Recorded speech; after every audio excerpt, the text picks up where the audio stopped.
they're asking more Socratic questions. And I'm wondering, did SE influence that in any way? Or did they maybe watch a video of Reed's or myself or something? Or did they maybe read Peter's book? Like, that's really interesting that they're taking more of a Socratic friendly approach there. That's a cool, that's got to be a cool feeling to have too. I noticed that you also do a podcast with several other street epistemologists. You started out so well with it, Kyle. I told you I was going to crack. I told you I was going to crack. You did it. You did it. You managed though. Yes. So yes, I do a podcast with Reed from Cordial Curiosity, and we have a co-host who he's busy with school, but he's interesting. His name's Daniel, in that I met him on a college campus when I was doing street epistemology about 2.5 years ago, and he was a theist who worked for an on-campus college ministry promoting the good news of Jesus Christ. And that conversation was a small factor in his journey towards non-belief. And he is actually a co-host on our show. So, yeah, he has a really interesting perspective, because not only is he learning SE, he experienced it firsthand as a believer. He's one of those people who enjoyed it a lot, never forgot the conversation, reached out to me 2 years later, and then met me again for a follow-up, but then expressed an interest to learn street epistemology. And I ended up giving him one of my GoPro cameras as sort of like a passing of the torch type of thing. But yeah, that show is called Epistemic. I think we're like at our 12th episode now too. But we like to bring people on who are really focused on SE, whether they're into linguistics or philosophy, psychology. They're just getting started out, or they might even have a criticism of SE. Then we try to bring them on and hash it out. That's got to make it all worth it when you have events like what you just described happen, where you have somebody that can actually, it's living proof that it works. Yeah. That it's a thing that works. Yeah. I've never heard of anybody that's had a debate with someone come back and say, yeah, we got into it about 6 months ago, but he came back and said, you know what, you were right. That Steve? Almost never happens. I've had it happen. On my debate with Wayne on Mac Revolution, he did come back a few weeks later and said I was right, and he actually left Young Earth Creationism. So it can happen. Mm-hmm. Yeah. Here's the thing. With street epistemology, you want to try to meet a person where they're at. So part of the what, why, and how is getting an assessment of where they are. Are they emotionally dependent on the belief? Do they have evidence for the belief? Would evidence change their mind? Is this belief based on something other than evidence, like maybe faith? So you want to ask questions to pull this out of a person.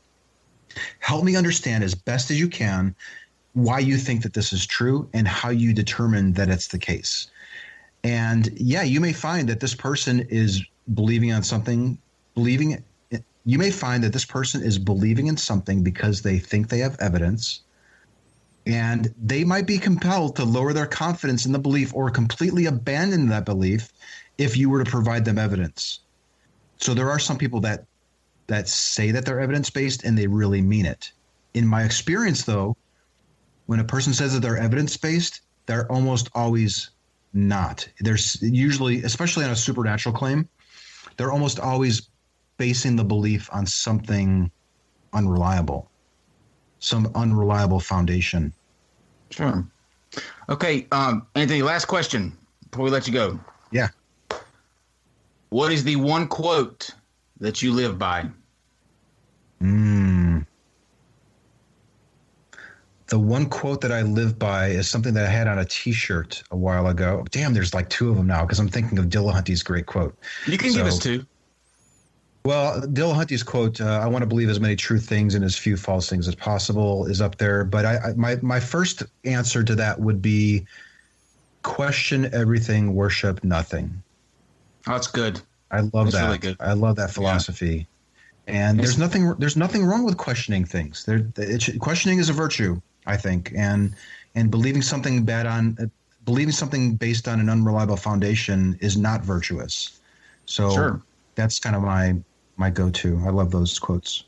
And while you're listening, speaking of Matt Dillahunty, we will be having him April the 24th. Oh, wow. Join us. Okay. That reminds me, Matt is going to be at NanoCon. I'll be there too. We'll be giving 2 workshops on street epistemology. I'll be giving a talk. And then also at American Atheist, I'll be there. So I'm thinking maybe this will come out. Maybe this will come out after those events. I'm not sure. But if you weren't at NanoCon March 17th, and if you weren't at American Atheist on March 30th through the 1st of April, then you've probably missed something really great. This will be out Saturday, so we'll queue this one up. We'll put it to the front of the line. And okay. Did you get a chance to listen to Pam from American Atheist that we had on? Because if not, I'll definitely send you those links to that particular podcast because it was amazing. You have to. It was okay. amazing.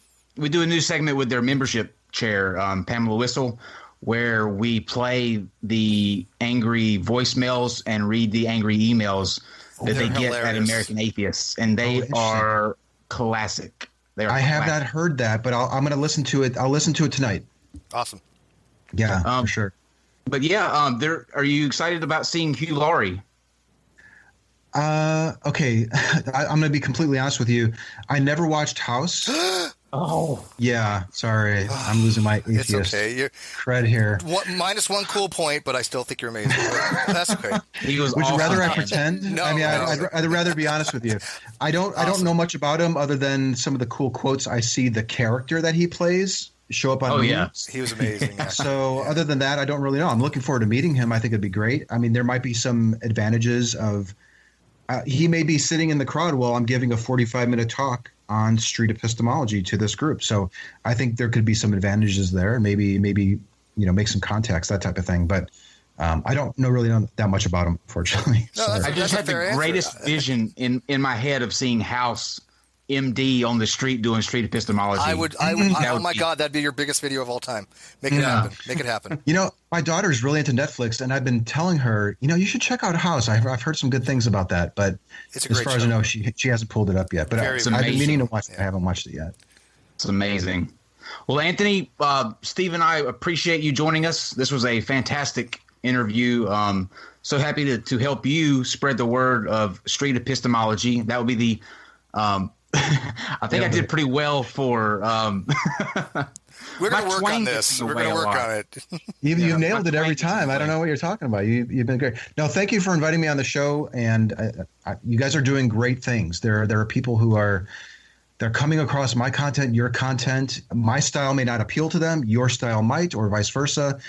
And it's great. It's great. I think I love what you guys are doing, and just keep it up. And I'll be very happy to keep promoting your show. And we appreciate it. Likewise to you. We'll definitely be fervent advocates for street epistemology and all you've done to promote it. I think it's a very interesting approach. I think it's something that can grow, and I think that's what I enjoy most about it. It is not stagnant. It is not something that, hey, this is the method you have to use. This is, hey, we have a really good method that we think might be working. It needs this. We'll fix this. We'll change this, and let it just grow. And I think that's the best possible approach you can have to have these kind of dialectics with somebody. I honestly do. I think it's great. It would have done me no good to just delete your email, Steve, and say, fuck this guy. Like, how dare he tell... Nobody else does. That's what I do every day. That's what I do every day. I want to listen. If someone's critical, or they're concerned about what we're doing, or they have a suggestion, or they want to endorse it, or whatever, bring it to us. We have 4 different Facebook groups for a variety of different approaches. Whether you want to critique it, you want to practice it, you are a theist, or you're an atheist. We have all these different communities. We want to hear your voices. We want to get better at it. We want to improve it. We want to look back in 5 years and marvel at how far we've come and how much we've improved it. We know it's not perfect. We have a strong confidence that it's not perfect, we should say. I should say. Everybody they need more street epistemology. We want your feedback so we can improve and grow and get better at it and make it an all-inclusive thing that everybody can learn regardless of your belief system. We appreciate it, Anthony, very much so. And with that, I'm going to announce that we have our first Patreon as of today. I think it'd be Patreon. Yeah, it's patrons, and then it's Patreon. So we have our very first one today. So thank you very much for that. We appreciate all the support that we've had for the Non Sequitur Show channel, including all those that have watched the Aron Ra Hovind discussion. I think that's going to go down as one of the greatest discussions of all time. And, of course, there's part 2 on the way. It's in the works. It shall happen. So, Kyle, anything you want to announce? No, just thank Anthony again for coming on. I enjoyed it. I learned a lot. If not at least to say the word correctly. We'll all end the podcast by saying the word epistemology. Ready? 1, 2, 3. Epistemology. Here we go. Good night, all. Anyways, we'd like to thank you guys, the listeners, for taking the time out of your day to listen to the show. You can catch us on YouTube as well for this podcast in video form. That's youtube.com/non-sequitur show.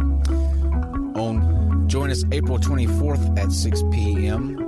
That's a Tuesday for another discussion, and this time it's going to be with Matt Dillahunty, a person that he will be having a discussion with. We will announce in the future. Details are still being worked out on that, but we do have Matt Dillahunty confirmed. And that'll do it for episode number 9 in the can.